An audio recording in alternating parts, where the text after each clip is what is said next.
وعلیکم السلام ورحمۃ اللہ۔ الحمد لله وكفى وسلام على عباده الذين اصطفى أما بعد، قال الله تبارك وتعالى في القرآن المجيد والفرقان الحميد: أعوذ بالله من الشيطان الرجيم، بسم الله الرحمن الرحيم: ومن يرتد منكم عن دينه فيمت وهو كافر فأولئك حبطت أعمالهم في الدنيا والآخرة وأولئك أصحاب النار هم فيها خالدون۔ قابل صد احترام اساتذہ کرام، مہمانان عظام، عزیز دوستوں، صدر جلسہ، اس وقت مسلم خواتین کی دینی خطوط پر تعلیم و تربیت ایک چیلنج کی شکل میں ہمارے سامنے موجود ہے۔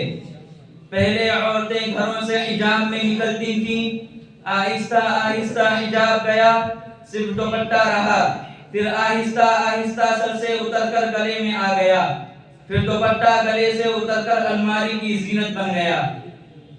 بعض ملک تو اسلام اور مسلم دشمنی میں اپنے یہاں حجاب پر پابندی عائد کر رہے ہیں۔ وہ چاہتے ہیں کہ اسلام کی بہو بیٹیاں تمام شرعی حدود کو پار کر جائیں اور کنواری ماؤں کی تعداد میں اضافہ ہو جائے۔ خواتین کی آزادی نے کئی ایک ملکوں میں ناجائز بچوں کا ایک گروہ ملک کے لیے ایک عظیم مسئلہ بن کر ابھرا ہے۔ آزادی نسواں سے ہر طرف گرل فرینڈ اور بوائے فرینڈ کو فروغ حاصل ہوا ہے۔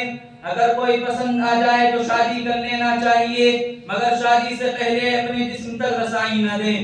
ایسی آزادی سے موت بہتر ہے جس میں عورت کی عزت و عصمت لٹ رہی ہو یا مرتد ہو رہی ہو۔ آج کل اخباروں میں اور سوشل میڈیا پر لڑکیوں کے مرتد ہونے اور گھر سے بھاگ کر غیر مسلم لڑکوں سے شادی کرنے کی خبریں بکثرت آ رہی ہیں اور ملک کے مختلف گوشوں سے آ رہی ہیں۔ اس کے مختلف اسباب ہو سکتے ہیں، ان میں سے ایک بڑا سبب آزادی نسواں ہے۔ تعلیم نسواں اور آزادی نسواں کے نام پر اسلام دشمن عناصر نے بہت ہی ہوشیاری سے عورتوں کو گھروں سے باہر نکالا، جبکہ اسلامی تہذیب میں پردے کی ایک خاص اہمیت ہے۔ اسلام کا ماننا ہے کہ عورت کی عصمت دنیا کا سب سے قیمتی سرمایہ ہے۔ عورت کی عزت سب سے قیمتی سرمایہ ہے۔ موجودہ دور کے مخلوط نظام تعلیم نے پردے کو ایک بوجھ گردانا، بالآخر ہماری مسلمان بہنیں پردے سے آزاد ہو گئیں۔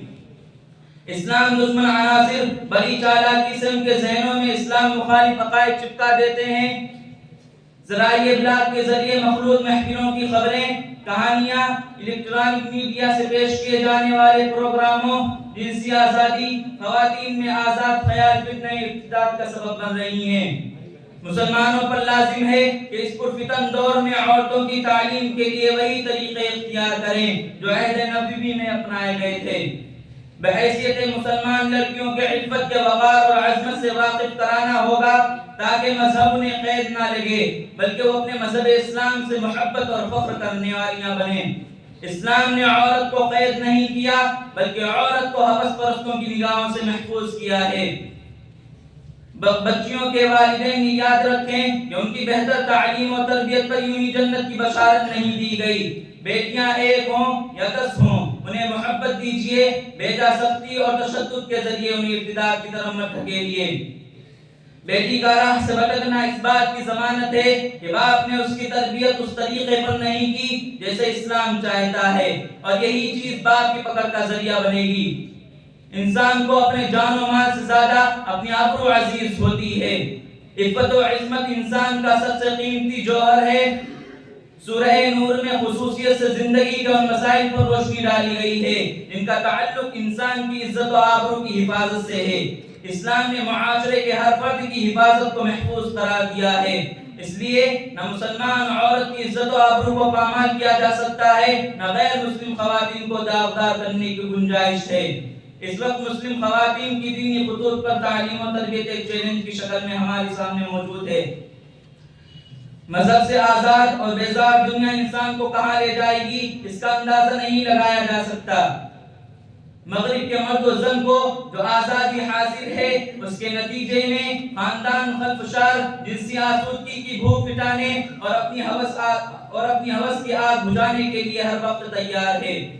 شرط صرف صنف نازوں کی رضامندی ہے۔ آج مغرب کا حال یہ ہے کہ وہاں خاندانی نظام تباہ و برباد ہو چکا ہے، ماں بھائی بہن باپ کے رشتوں کا تقدس فنا ہو چکا ہے۔ آج یورپ امریکہ میں دیکھیں ذلیل ترین کام عورتوں کے سپرد ہیں۔ سڑکوں پر جھاڑو، ہوٹلوں میں ویٹرز، بازاروں میں سیلز گرل، جہازوں میں مسافروں کی خدمت، ہوٹلوں میں ویب شیٹ کی تبدیلی عورتوں کی ذمہ داری میں دیا گیا ہے۔ وہ عورت جو گھروں میں بچوں اور شوہر کو کھانا دے رہی تھی، اب وہی عورت لاکھوں انسان کو کھانا پروس رہی ہے۔ اب تو قدم قدم پر عورت کو حاصل کیا گیا ہے اور ساتھ ہی ساتھ یہ قانون تیار کیا گیا ہے۔ اگر مرد اور عورت آپس میں رضامندی سے جنسی تسکین کرنا چاہیں تو ان پر کوئی رکاوٹ نہیں ہے۔ نہ قانون نہ اخلاق، اب عورت ہر جگہ ہر وقت موجود ہے۔ اس لیے بلکہ عورت سے یہ بھی کہا گیا کہ کماؤ بھی اور مردوں کی راحت کا سامان بھی بنو۔ اس کے نتیجے میں یورپ کی معاشرت زندگی ٹوٹ پھوٹ چکی ہے۔ میں اسی بات پر اپنی تقریر کو ختم کرتا ہوں۔ وآخر دعوانا الحمدللہ رب العالمین۔